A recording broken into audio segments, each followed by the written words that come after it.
Hello students, last lecture में हमने पढ़ा था Coulomb's law.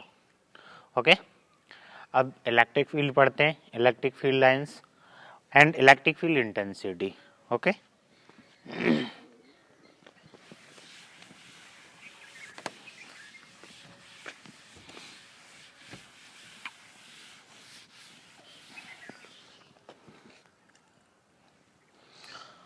so let us start now with electric field. Electric field, मान लीजिए यहां पे ये कोई पॉइंट चार्ज है Q। अगर इसके अराउंड का कुछ ऐसा एरिया होगा जिसमें हम कोई अदर चार्ज लेके आएंगे तो अट्रैक्शन या रिपल्सन फील करेगा, तो इस एरिया को हम बोलेंगे electric field. It means the space oblique field around a charge where its force can be experienced by other charge is called electric field. Okay, तो लिखिए field oblique space around a charge where its force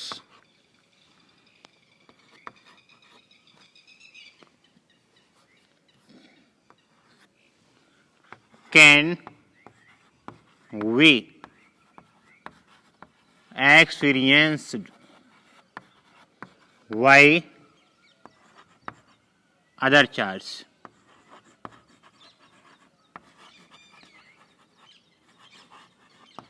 is called electric field.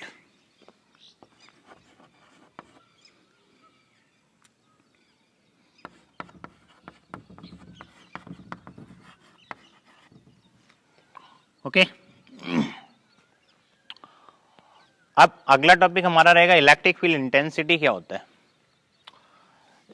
इस charge के around जो electric field है, electric field की किसी भी particular point पे स्ट्रेंथ होती है, हम उसको बोलेंगे electric field intensity. Means strength of electric field is called electric field intensity at any point inside the electric field.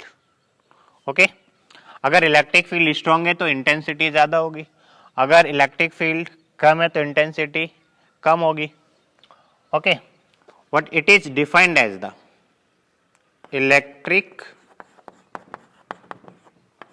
Field intensity. मान लीजिए ये इलेक्ट्रिक फील्ड है किसी चार्ज के अराउंड, अगर इसे हम किसी भी पर्टिकुलर पॉइंट पे कोई टेस्ट चार्ज रखते हैं तो ये कोई ना कोई फोर्स एक्सपीरियंस करेगा। तो हम इलेक्ट्रिक फील्ड इंटेंसिटी को कैसे डिफाइन करेंगे? It is defined as the force experienced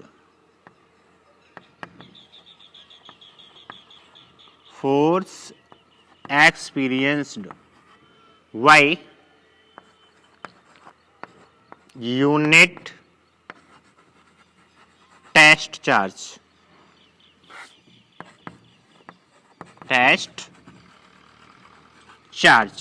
और टेस्ट चार्ज को क्यू नॉट से डिनोट करेंगे, ये ध्यान रखना। और इलेक्ट्रिक फील्ड इंटेंसिटी को इसे it is denoted by capital E। तो E इक्वल टू क्या हो जाएगा? F by Q naught. Sorry, इधर लिख देता हूं मैं, इस तरफ। A equal to F by Q naught अगर हम इसे वेक्टर फॉर्म में लिखेंगे तो vector E equal to vector F upon Q naught, because electric field intensity is a vector quantity, force is also vector and charge is scalar, where E है electric field intensity, इसका unit होगा newton पर coulomb, F है force, unit newton, और Q naught test charge, unit रहेगा coulomb. इसका एक screenshot लीजिए, फिर थोड़ा आगे बढ़ते हैं।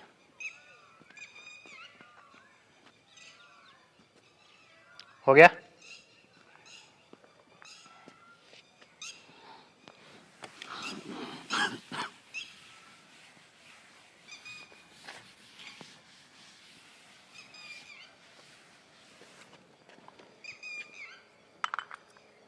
देखिए, अगला पॉइंट है हमारा electric field intensity due to a point charge. मान लीजिए कोई पॉइंट चार्ज रखा हुआ है यहां पे, इस पॉइंट चार्ज की वजह से किसी डिस्टेंस पे इलेक्ट्रिक फील्ड इंटेंसिटी क्या होगी, तो लिखिए electric field intensity due to a point charge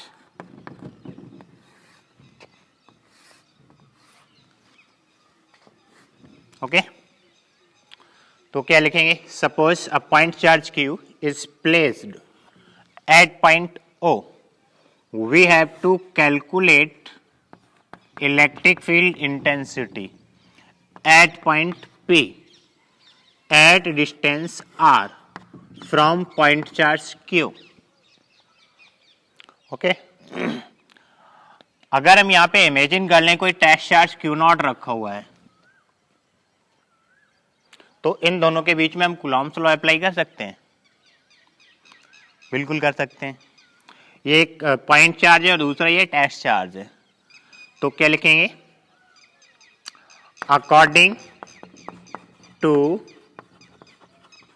Coulomb's law F equal to 1/4 pi epsilon naught, Q1 is replaced to Q and Q2 is replaced to test charge Q naught divided by R square. What? We know that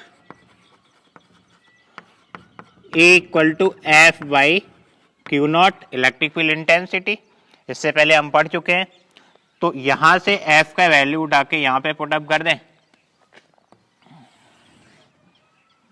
तो क्या हो जाएगा, A equal to F का value 1/4 pi epsilon naught into Q naught by R square, और ये upon में Q not लिखा हुआ है, तो Q naught cancel out to Q not,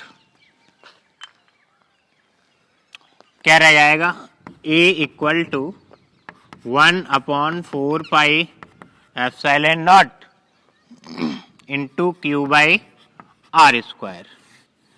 okay, this is the final formula of electric field intensity due to a point charge. इसे एक बार फिर से एक्सप्लेन करते हैं, इसकी लैंग्वेज में जो समझा रहा हूं वही लिखनी है।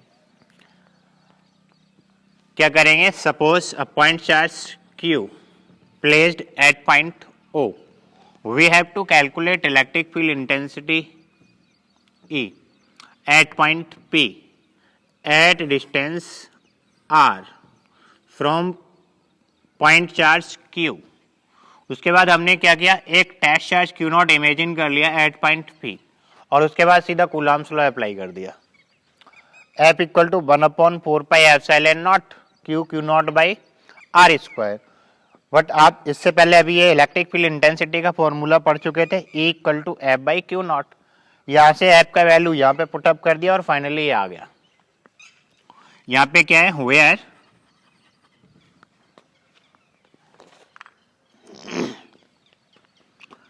E क्या है, इलेक्ट्रिक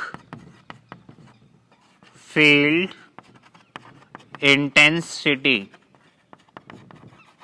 इसका यूनिट होता है न्यूटन पर कूलम, और Q है चार्ज, यूनिट होता है coulomb. Okay, R distance, unit meter, 1/4πε0 constant value है, और इसका वैल्यू हमने आपको बताया था कूलम्स लॉ में 9 × 10⁹ न्यूटन मीटर स्क्वायर पर कूलम स्क्वायर। ओके, आप इसका एक स्क्रीनशॉट लीजिए, फिर आगे इलेक्ट्रिक फील्ड लाइंस की बात करते हैं।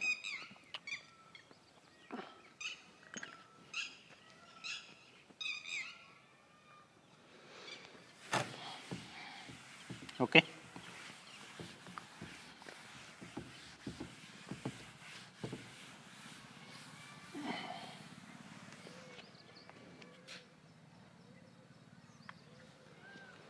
ठीक है, देखते हैं इलेक्ट्रिक फील्ड लाइंस।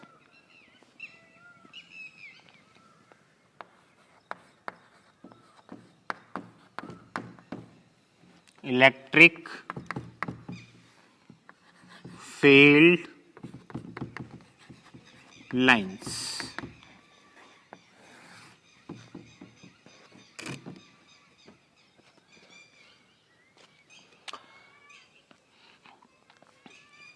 ये मान लीजिए कोई पॉजिटिव चार्ज है और ये दूसरा नेगेटिव चार्ज है, तो इलेक्ट्रिक फील्ड की लाइंस क्या होंगे, पॉजिटिव टू नेगेटिव, इस तरह से।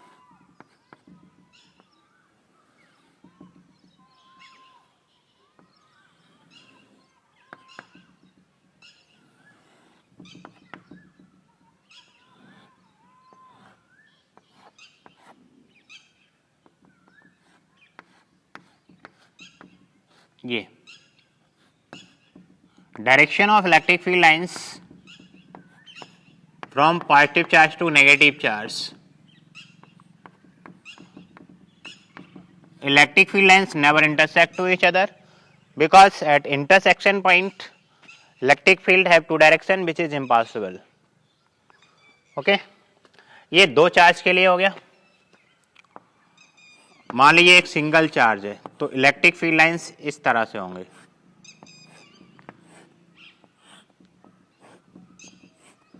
ऐसे। Electric field lines emerge from positive charge, okay, और अगर नेगेटिव चार्ज तो उसके इलेक्ट्रिक फील्ड लाइंस कुछ ऐसे होंगे।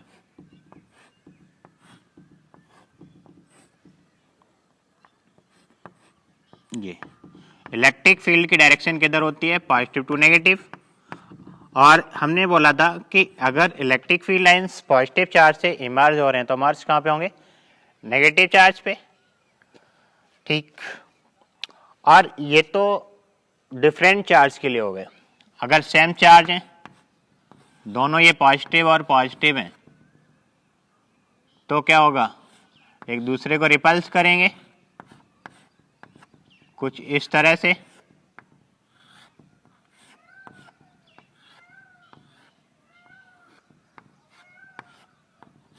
ऐसे। What electric field lines emerge from positive charge,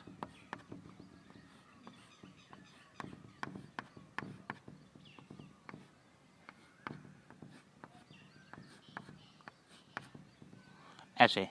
अगर इसकी जगह पे कोई नेगेटिव चार्ज है दोनों, तो भी रिपल्स करेंगे। What electric field lines merge on negative charge, वहां से इमर्ज हो रहे थे, यहाँ पे मर्ज होंगे।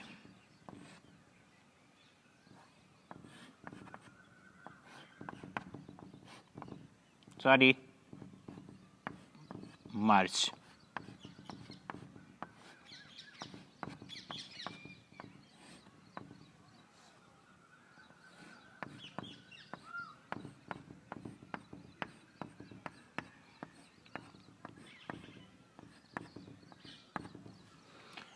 ये इनका स्क्रीनशॉट लीजिए और फिर इनके बारे में हम डिस्कस करते हैं। ओके,